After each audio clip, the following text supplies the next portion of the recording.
Iya, jadi pertama-tama Assalamualaikum warahmatullahi wabarakatuh. Selamat pagi semuanya. Pertama-tama saya mau ucapin terima kasih buat kalian semua yang udah join di Google Meet ini. Maaf kita mulainya agak ngaret.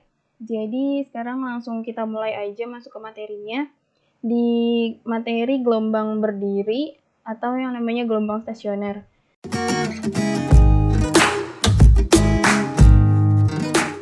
Sebelumnya kan kita udah mempelajari yang namanya gelombang berjalan kan. Nah, sekarang kita mempelajari yang namanya gelombang berdiri atau gelombang stasioner. Jadi gelombang stasioner ini ada dua, yaitu yang ujungnya bebas sama yang ujungnya itu terikat. Nah, sebelumnya kan kita udah belajar nih yang namanya gelombang berjalan kan. Gelombang berjalan itu tuh amplitudenya tetap.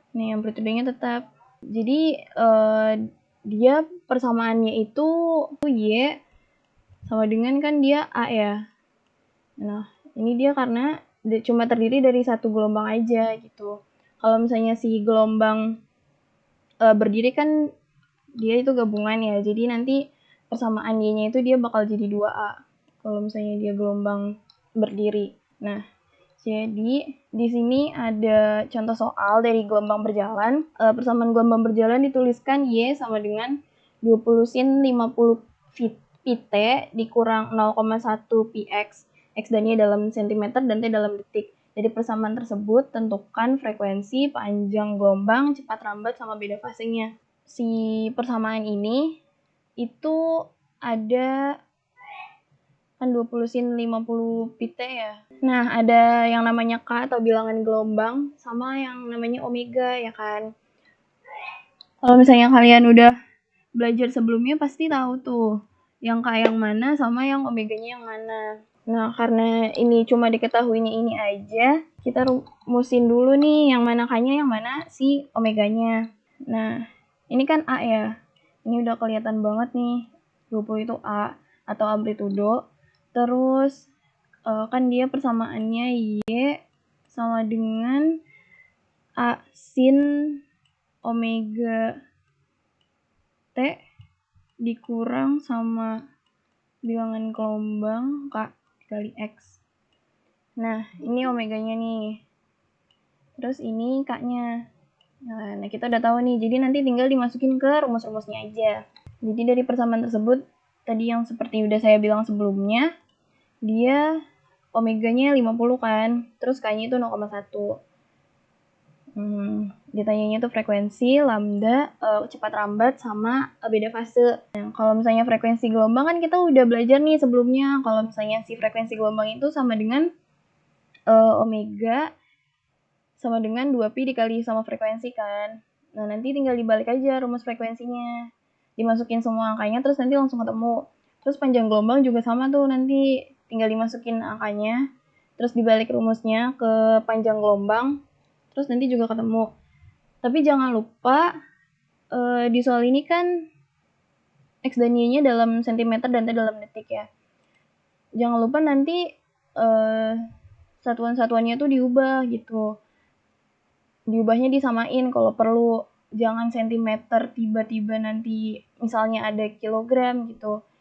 Kalau misalnya sentimeter kan pasangannya sama gram kan, CGE, centimeter gram sekon. Kalau misalnya kilogram tuh pasangannya kilogram meter sama sekon kan. Jadi kalau perlu sih diubah semuanya aja ke satuan internasional gitu. Nah, terus ini ada cepat rambat gelombangnya berapa? Cepat rambat itu kan V ya, V sama dengan lambda dikali sama frekuensinya kan. Terus beda fasenya nanti dulu deh. Nah, tadi kan udah dapet tuh dari sebelumnya. Kalau misalnya dari panjang gelombangnya itu sama dengan 20 cm atau 0,2 meter. Nah, nanti tinggal dimasukin. V-nya nanti langsung dapet cepat rambatnya. Terus untuk beda fase, ini ada rumusnya kan di sini. Nanti tinggal dimasukin tuh dari. Ibu, maaf. Iya. Yang kelihatan cuma apa yang screen di doang. Jadi tadi ya beda fasenya kan dia 0,5. Nanti tinggal dimasukin ke delta X-nya karena beda fasenya itu kan jaraknya 0,5 meter kan. Terus karena tadi juga kita udah dapet yang namanya panjang gelombang di slide sebelumnya. Yang ini. Makanya nanti tinggal dimasukin aja gitu. Terus nanti langsung dapet deh. Terus beda fase tuh nggak ada satuannya. Jadi jangan dibikin ada satuannya nanti kalau misalnya sudah jawab soal esai. Selanjutnya ini kita masuk ke yang namanya gelombang berdiri atau gelombang stasioner. Nah tadi yang seperti yang sudah saya bilang sebelumnya, gelombang berdiri ini dia ada dua tipe. Yang pertama itu di ujung bebas, ujungnya ini nggak terikat, terus sama yang satunya tuh ujung terikat gitu. Terus gelombang berdiri ini tuh perbedaannya apa sih sama gelombang tadi yang berjalan? Kalau misalnya gelombang berdiri, tadi dia kan gabungan antara dua gelombang kan, jadi nanti persamaan si simpangannya atau persamaan Y-nya itu jadi 2A. Kalau misalnya tadi berjalan kan dia cuma A aja kan amplitudonya. Terus karena amplitudonya itu dia ada 2, makanya amplitudo dari si gelombang berdiri ini tuh dia suka berubah-ubah gitu alias nggak tetap. Beda sama yang tadi yang namanya gelombang berjalan, dia amplitudonya kan cuma terdiri dari satu gelombang kan, jadi dia amplitudonya tetap. Terus si gelombang berdiri ini juga dia tuh terdiri dari 2 gelombang kan tadi yang saya udah bilang. Itu gelombang datang sama yang namanya gelombang pantul. Jadi gelombang datangnya itu tuh ini nih, yang pakai garis tebal. Terus sama gelombang pantulnya itu yang titik-titik-titik ini. Nah, ini yang tadi saya udah jelasin sebelumnya, perpaduan antara dua gelombang kan. Ini masuk banget nih sama materi sebelumnya, perpaduan dua gelombang tuh interferensi kan. Interferensi ada yang melemahkan, ada yang menguatkan tuh. Ini gambarnya nih interferensi. Terus dari interferensi ini kan pasti punya yang namanya amplitudo baru kan. Ini amplitudo barunya. Ini amplitudo gelombang 1, ini amplitudo gelombang 2. Gitu, makanya kenapa si amplitudo dari gelombang berdiri ini tuh dia nggak tetap. Ya karena dia gabungan dari 2 gelombang gitu, interferensi 2 gelombang gitu. Terus ada 2 tipe, ya tadi ujung terikat sama ujung bebas. Nah, di gelombang berdiri atau gelombang stasioner itu punya perut sama simpul. Karena dia tuh terdiri dari 2 gelombang kan, ini gelombang pantul sama gelombang datang sama gelombang pantul nih yang ini. Dia terdiri dari perut dan simpul. Kalau misalnya perut kan yang ini nih, yang setiap lengkungan itu namanya perut. Terus kalau misalnya simpul tuh pertemuan antara perut-perut gitu. Ini namanya simpul. Nah, perutnya ini yang lengkung-lengkungannya.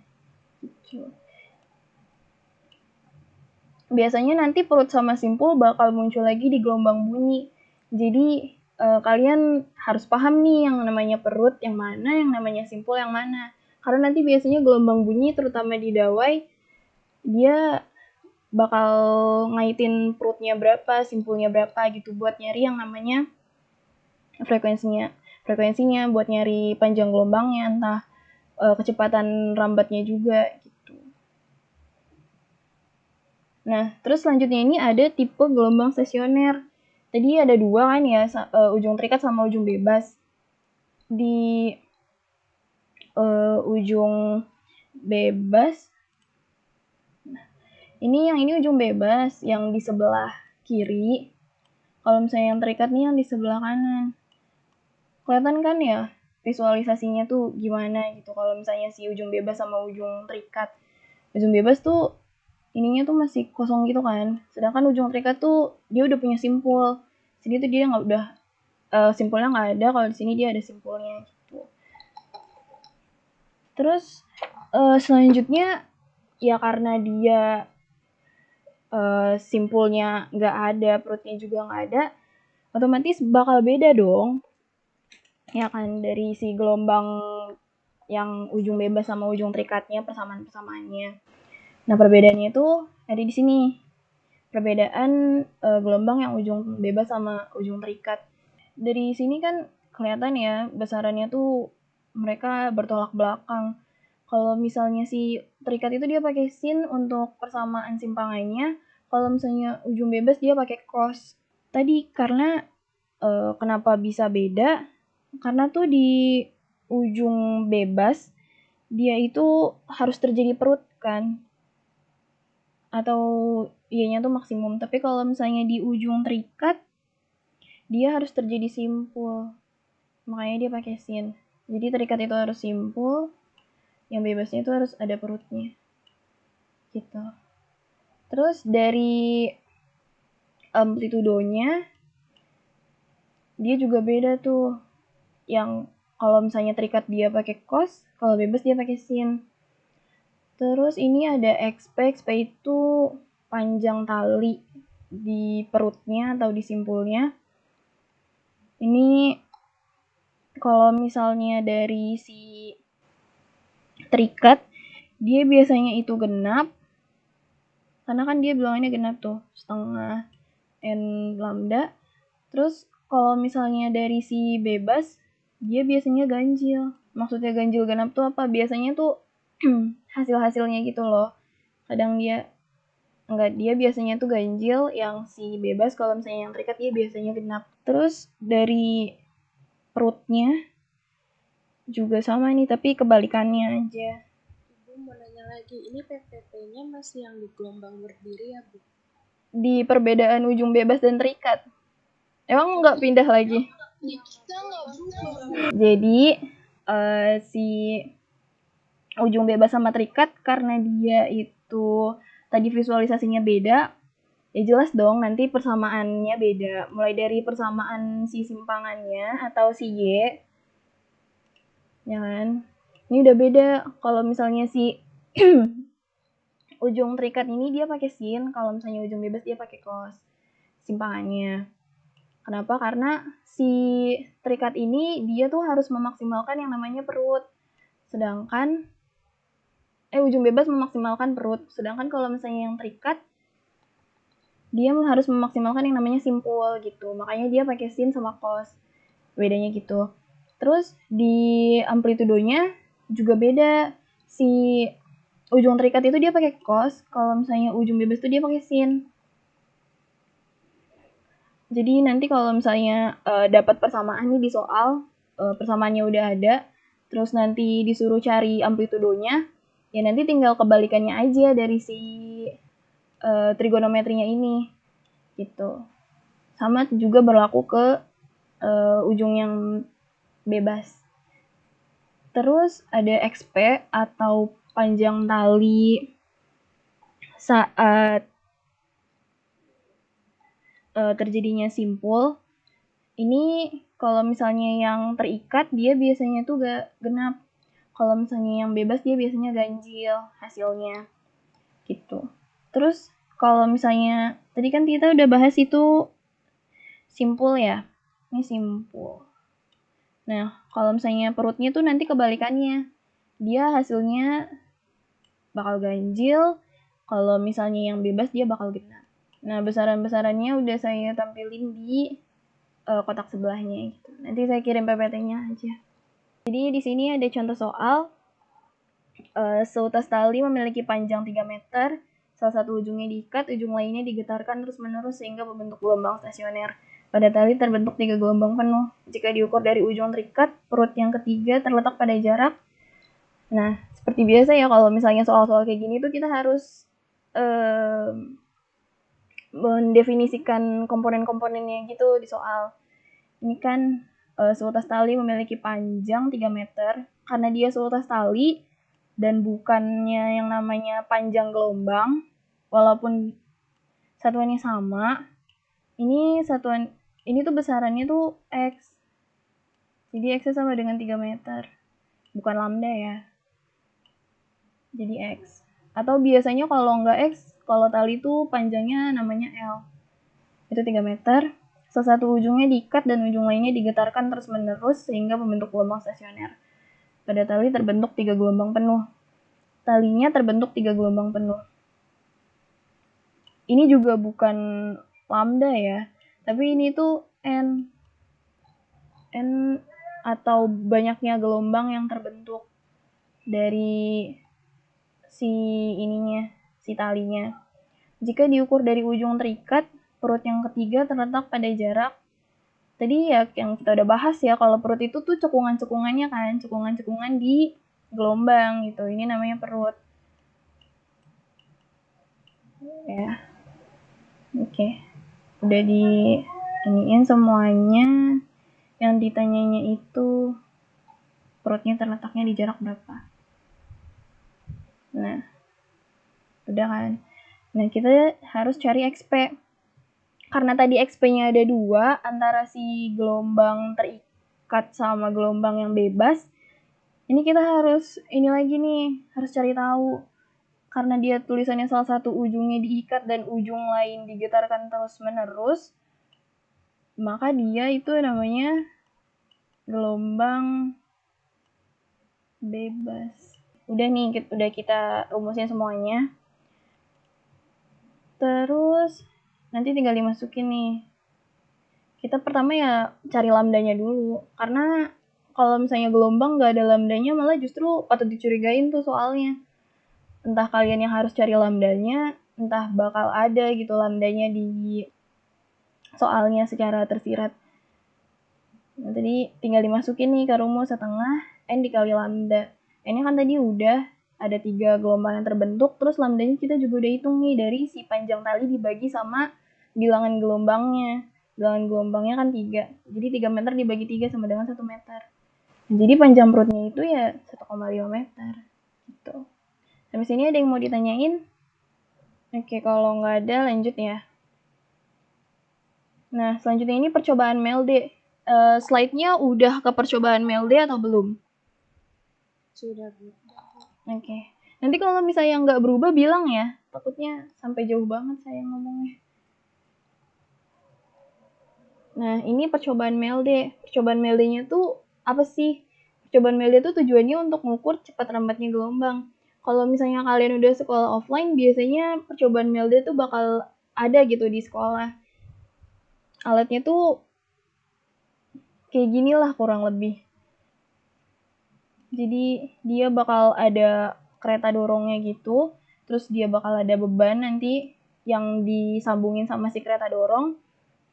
Bukan kereta dorong sih, tapi alat getar gitu. Jadi nanti dia ngegetarin. Nah, si getarannya kan bakal otomatis bentuk gelombang kan, karena gelombang itu kan adalah getaran. Tapi gimana kalau misalnya dia tuh juga dikasih beban berupa W atau gaya berat gitu. Pasti dia punya yang namanya gaya tegang tali. Nah, jadi dari si percobaan Melde itu dirumusin beberapa persamaan, yaitu pertama ada panjang dari gelombang 2L dibagi S dikurang 1. S ini tuh simpul, jadi nanti kalian hitung berapa banyak simpul yang terjadi ketika percobaan ini dilakuin gitu. Simpul. 1, 2, 3, 4, 5, 6, 7. Kalau misalnya di sini sih kurang lebih ada 6 simpul. Terus nanti L tadi yang udah saya bilang, L-nya itu kan panjang talinya. Terus atau juga bisa L dibagi sama N. N itu kan banyaknya gelombang yang terbentuk. Jangan lupa juga kalau misalnya gelombang itu terdiri dari satu bukit satu lembah. Jadi jangan sampai jangan sampai kebingungan gitu. Terus V-nya atau cepat lambatnya ini pakai yang namanya gaya tegang tali atau T. Terus dikali sama si panjang talinya, terus dibagi sama yang namanya berat dari talinya. Nah, T ini kalau misalnya kalian nggak nemu di soal, itu bisa diumpamakan tuh T itu adalah si gaya berat. Karena kalau misalnya di fisika tuh karena ini gak si bebannya itu tetap, makanya T itu sama dengan W. Jadi nanti kalau misalnya ada W tapi nggak ada T, jangan bingung, kalian pakai aja W-nya. Tapi jangan lupa, kalau misalnya W-nya masih kilogram, kalian harus dikali sama si gravitasi buminya. Gravitasi bumi pada tahu kan ya?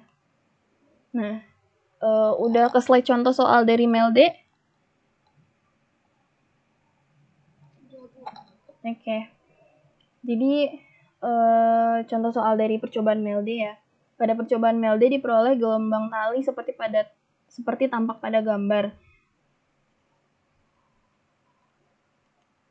Kalau misal panjang talinya itu 1,5 meter, panjang gelombang talinya berapa? Kan ini yang diketahuinya tuh cuma panjang talinya aja kan, atau L. Panjang gelombang tali. Panjang gelombang tali itu lambda ya. Terus kalau misalnya dia ada L sama lambda, kita harus ngapain? Kita balik lagi ke sebelumnya. Kalau misalnya yang dicari lambda, ya pakainya nanti rumus ini atau enggak rumus yang atas. Gitu, tergantung kalian mau pakainya yang kayak gimana. Semudahnya kalian aja. Kalau misalnya dihitung pakai simpul, dia tuh ada 1, 2, 3, 4, 5. Ada 6 simpul ya dari si percobaan ini. Kalau misalnya kalian pakainya itu rumus yang kedua atau yang lambda sama dengan L per N atau panjang tali dibagi sama banyaknya gelombang, kalian hitung nih gelombangnya berapa yang kebentuk. Kalau di sini kan ada 1, 2, 2,5. Berarti ya suka-suka kalian mau ngambil yang 2,5 si 1,5 dibagi 2,5 atau pakai rumus yang lambda sama dengan 2L S dikurang 1. Sebebasnya kalian aja. Nah, kalau misalnya di sini saya makainya yang 2L S dikurang 1. Jadi nanti tinggal dihitung simpulnya. Terus L-nya dimasukin 1,5. Jadi 2 dikali 1,5 itu kan 3. 3 dikurang sama 3 dibagi sama 5. Hasilnya 0,6 gitu. Sampai sini ada yang mau ditanyakan? Oke. Jadi saya juga mau presentasiin visualisasi dari si gelombang berdiri sama gelombang berjalan. Biar nggak terlalu abstrak banget lah. Nah, udah kelihatan belum dari simulasinya? Oke. Ini saya bagiin linknya ke siapa tahu kalian mau melakukan percobaannya sendiri. Hari sekarang juga dipersilahkan, nggak apa-apa. Kita coba sama-sama. Nah, jadi di sini kita pakai yang osilasi aja. Jadi ada manual, osilasi sama pulsa. Bedanya beda di alat buat getarinnya. Kalau manual kita getarin sendiri, osilasi dia bakal gerak terus-terusan. Kalau pulsa nanti dia gelombangnya bakal jadi patah-patah gitu. Nah, ini ada ujung terikat, ujung bebas, sama tak berujung. Kalau ujung terikat, dia benar-benar diikat nih sama si apa ya ini nyebutnya, sama alatnya gitu yang kayak bentuk huruf C kebalik ini, dia diikat. Terus kalau misalnya ujung bebas, dia cuma disangkutin di apa sih palang gitu. Terus kalau tak berujung ya kayak gini. Ini kalau tak berujung tuh masuknya gelombang berjalan kan. Ini masuknya ujung terikat sama ujung bebas, gelombang stasioner tuh. Nah, coba misalnya kita di ujung terikat. Misal gerak lambat aja. Terus kita coba.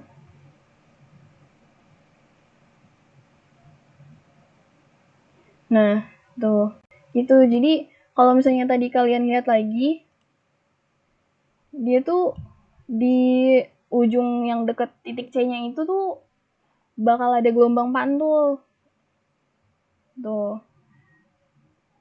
Jadi tuh gelombangnya amplitudenya dia gede. Berarti si gelombang ini dia interferensinya membangun, interferensi instruktif.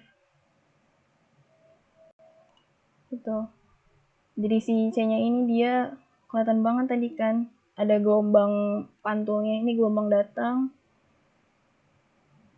dari si osilasinya. Terus dipantulin lagi. Tuh. Jadinya dia amplitudenya ya bakal beda-beda karena kalian bisa lihat sendiri amplitudenya dia makin gede. Tuh. Gitu. Itu kalau misalnya ujung terikat. Terus kalau misalnya ujung bebas, nah ini ujung bebas, jadi si alat yang ngituin osilasinya dimasukin di palang gitu kan. Terus coba kita play. Ini gelombang datangnya. Nah, dapat lagi tuh gelombang pantul. Tuh, jadi lebih gede lagi. Gitu. Itu makanya simpangannya itu atau persamaan Y-nya dia bisa jadi 2A. Karena dia makin gede. Lebih gede bahkan dari ujung terikat tadi. Gitu. Makin panjang amplitudenya.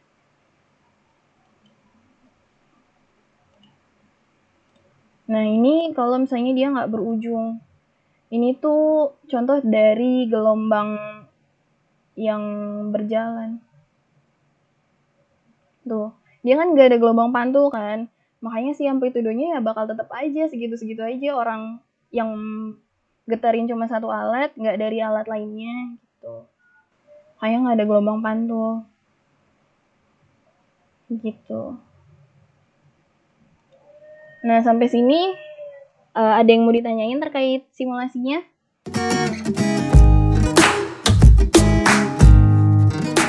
Jadi, biar kalian lebih paham lagi terkait simulasi yang tadi, terkait gelombang berdiri sama gelombang berjalan, sama amplitudo, sama frekuensi, sama cepat lambat dari gelombang, saya mau kalian bikin kelompok.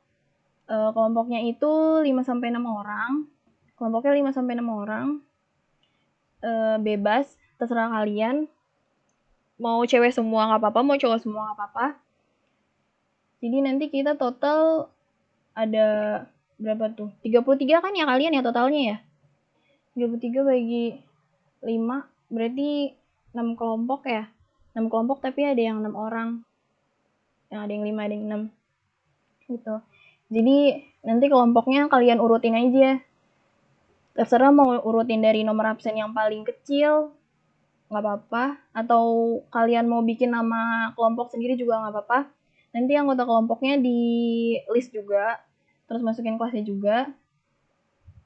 Terus nanti yang ngumpulin perwakilannya aja. Jadi nggak usah semuanya ngumpulin gitu. Tapi kalau ngerjain ya bareng-bareng. Kalian bagi-bagi nanti pengerjaannya. Boleh ditulis pakai tangan di buku atau boleh pakai Word.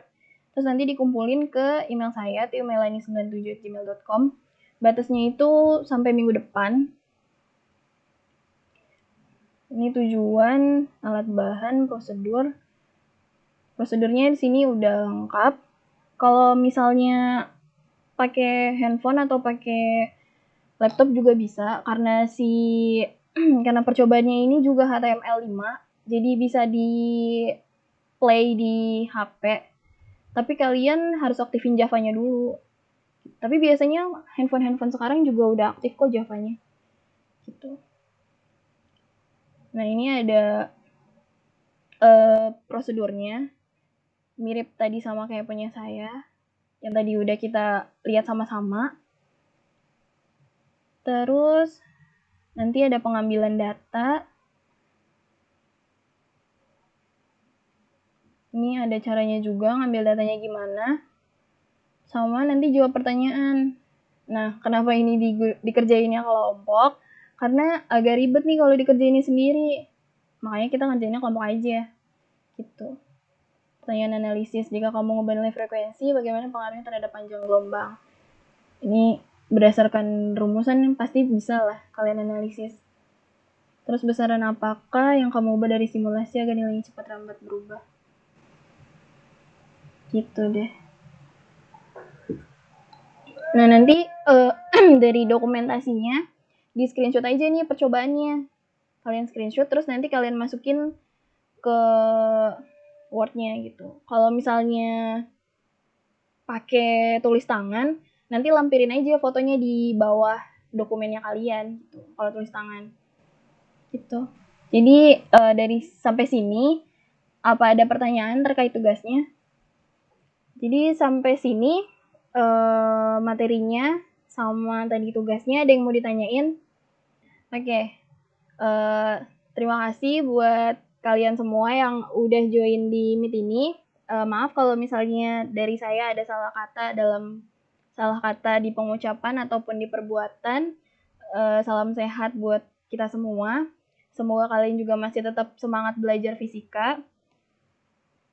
Pertemuannya saya akhiri sampai sini. Kalau misalnya ada yang mau ditanyakan tinggal PC atau boleh di grup. Terus nanti siang jangan lupa kita remedial ya. Waktunya kalian yang pilih dari jam 1 sampai jam 5. Gitu. Jadi akhir kata wabillahi taufiq wal hidayah. Wassalamualaikum warahmatullahi wabarakatuh. Terima kasih ya yang udah join. Waalaikumsalam. Terima kasih, Bu. Ya, terima kasih kembali.